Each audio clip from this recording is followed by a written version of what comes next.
Facepalm America. I'm Beowulf Rockland. FacepalmAmerica.com is where you can go for more information on the show, to listen to past episodes, and connect with us on social media.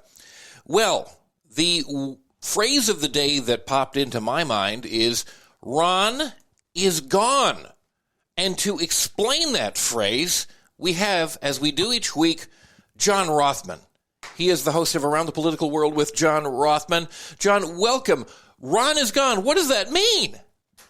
Donald Trump is going to be the Republican nominee for president of the United States unless something dramatic happens. I don't think it will. I think Nikki Haley is toast in New Hampshire.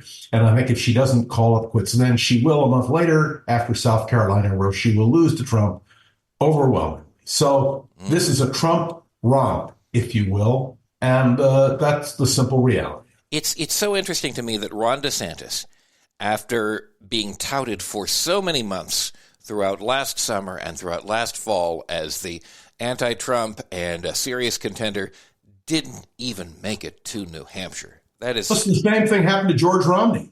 Remember, we were rambling to Romney, and it appeared he was going to sweep the field. Before the New Hampshire primary, he dropped out. Richard Nixon won the New Hampshire primary, went on to be elected president of the United States. There is precedent for this. You see, and that's why it's so wonderful to have you, because you know those things and you know the precedent, and you remind us this is not a new thing. This has happened before. It's okay. You can calm down. You bring your gravitas and calm and perspective to us, and I really, really appreciate that. So today, on the anniversary of Roe, Biden has made some announcements, and some very positive ones at that. Yes, both Biden and Harris are front and center. Harris is doing a spot on CNN tonight. They are making the question of reproductive rights a major issue, and they should. And if I were running the Democratic campaign, I would be doing the same thing. Look what happened in Kansas. There's 7 states where this issue, which Republicans thought they would win on, they're now losing. Now, you'll notice that Donald Trump is sort of backing off a little bit, although he claims credit for the 3 justices on the Supreme Court who tipped the balance. But even he's saying there's an issue here. Nikki Haley they're still hard line on this question. And the American people will make a choice in November. Do they want a Republican president who will put those kinds of justices on the court and in the lower courts, or do they want people who will guarantee a woman's right to choose? By the way, I don't say it's abortion rights. I say it's reproductive rights. It's the right of a woman to control her own body. And Beowulf, if I haven't said it before, if somebody passed a law trying to tell us what to do with our bodies, you know what we do? We tell them they're a flying leap.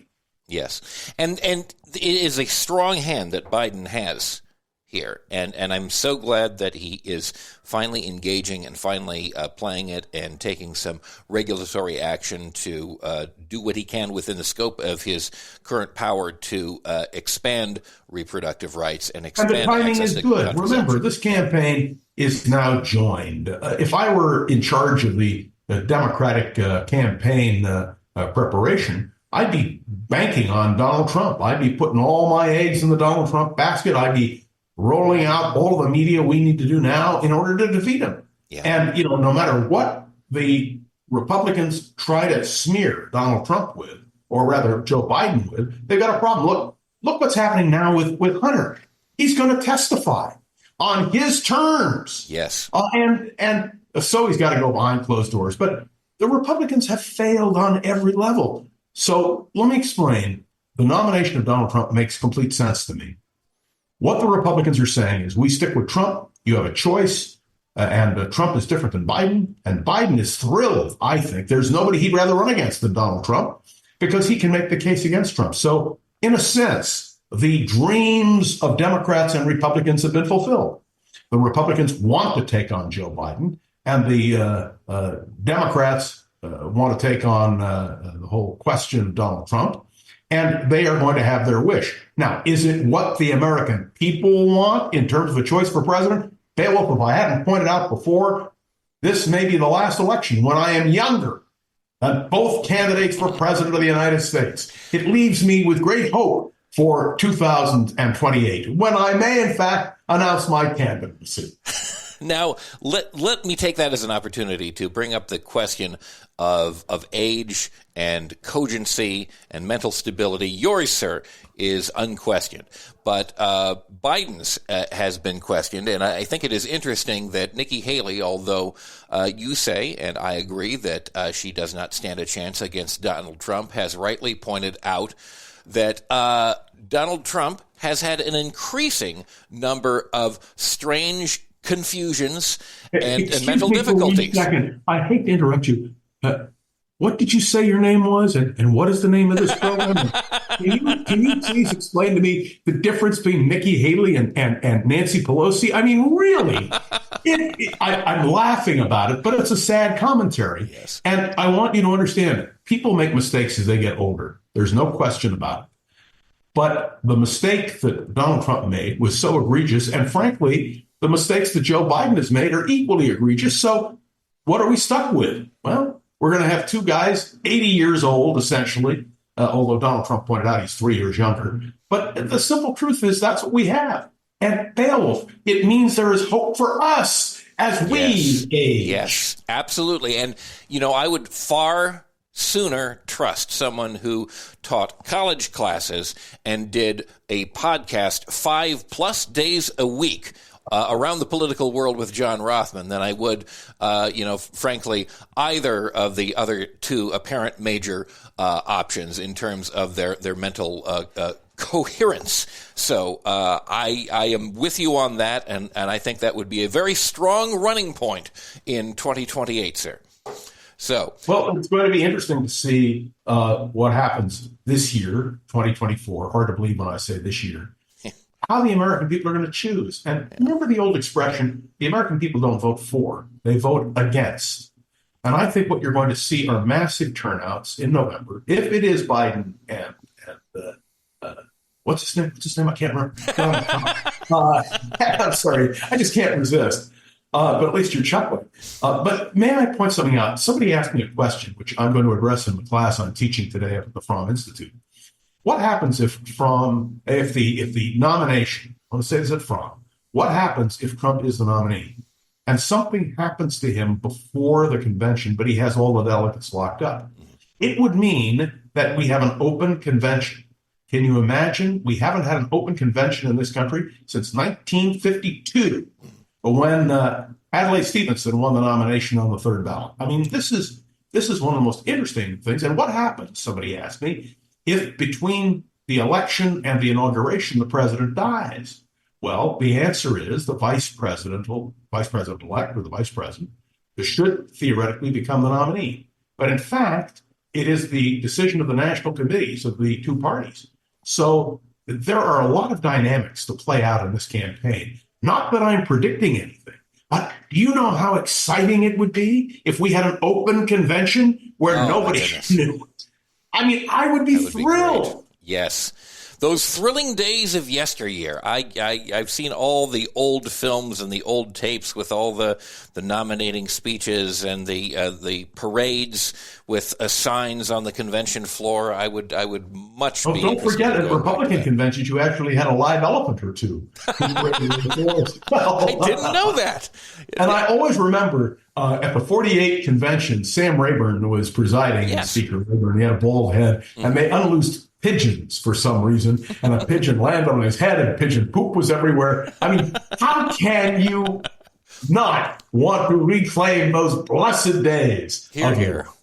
Yes, Mr. Sam with a pigeon on his head. I would love to see something like that. That would be the only thing that I could imagine that could compare to the little bird landing next to Bernie Sanders at his speech a few years ago in Portland, Oregon.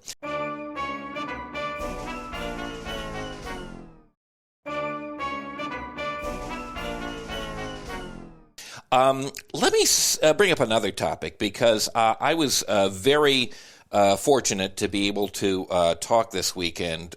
You are a consummate political and historical mind, and I was lucky enough to speak to one of the great legal minds, I think, of our time, Glenn Kirshner, who is on MSNBC a great deal these days, and he's talking about the various trials that Trump has. And the question has come up, Are these trials going to happen and be processed in time for them to have an impact on the election? And it was his opinion, given the way that the different trials or processes are structured at this point, that there were four different major possibilities for them to happen over the course of the next few months. And if one didn't happen, then the other would happen. And one way or another, we're going to see a trial and consequent conviction before the election happens. That was his opinion, and I'm interested in getting your perspective on that as well.